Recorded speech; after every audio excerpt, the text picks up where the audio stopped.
Kahon ng Yaman, submitted by Kent Michael B. Llanos Pangkat 7 Patients, submitted to Sir Christian George Epi. Tayo ngayon mapunta sa number 1. Gintong barya at alahas.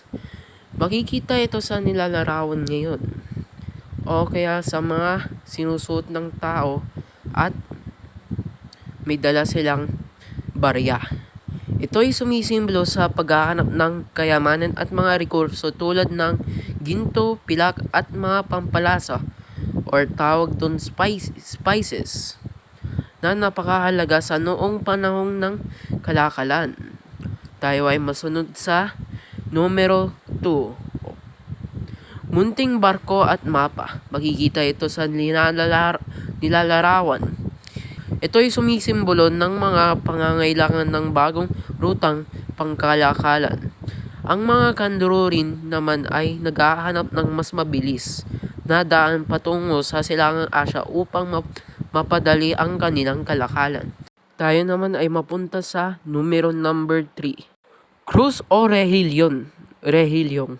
Simbolo, ito ay pinapakita ang layunin ng mga misyonero na magdala ng Kristyanismo sa mga bansang Timog Silangan Asya.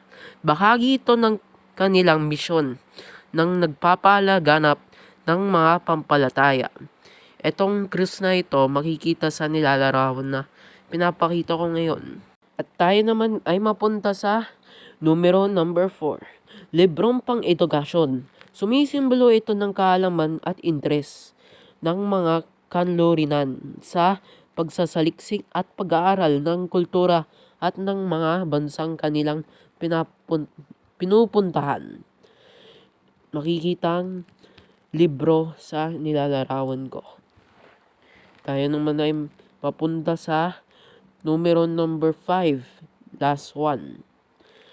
Pampalasa, isang tulad ng cinnamon o nutmeg. Ang nutmeg ay may pulang loob sa loob. Ang cinnamon may katabing parang sticks. Isang paunahing dahilan na ng kanilang paglalakbay ay ang kalakalan ng mga pampalampas na noon ito'y napakahalaga at hinahanap sa Europa. At yun lang po ang aking report. Salamat po sa pagkikinig, Sir Christian George Epi.